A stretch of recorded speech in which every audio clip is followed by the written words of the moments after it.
បងឬអូនអើយបងឈឺ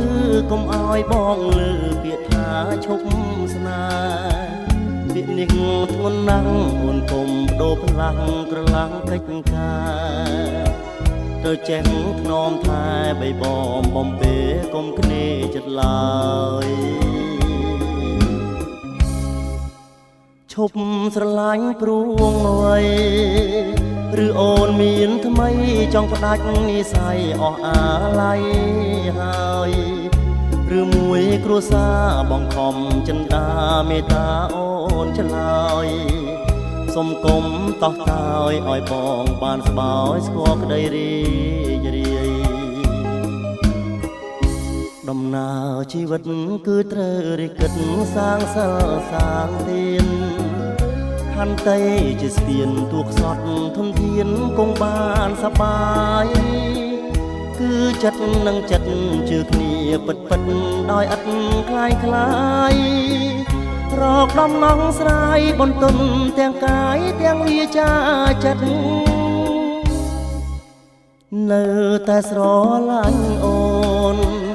ទោះត្រូវរត់លូនរសាត់ដោយក្បូនក៏បងលែងគិតរឿងមានតែមួយបងរួងផុតព្រួយរូបក្នុងភាពពិត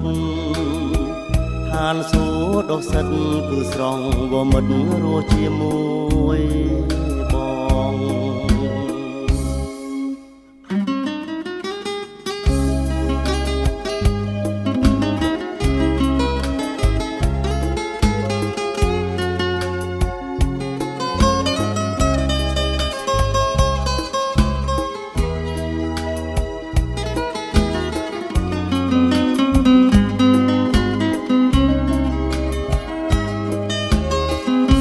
ដំណើរជីវិតគឺត្រូវរិះគិតសាងសិលសាងទានខន្តីជាស្ពានទួខ្សត់ធនធានគង់បានសបាយគឺចិត្តនឹងចិត្តជឿគ្នាពិតពិតដោយឥតคล้ายคล้ายរកដំណងស្រាយបន្ទន់ទាំងកាយទាំងវាចាចិត្តនៅតែស្រឡាញ់អូនទោះត្រូវរត់លូនរសាត់ដោយក្បូនក៏បងលែងគិតរឿងមានតែមួយបងរួងផុតព្រួយរស់ក្នុងភាពពិតឋានសួគ៌ដុសិតគឺស្រង់វមិត្តរួងជាមួយបងនៅតែស្រឡាញ់នៅតែស្រឡាញ់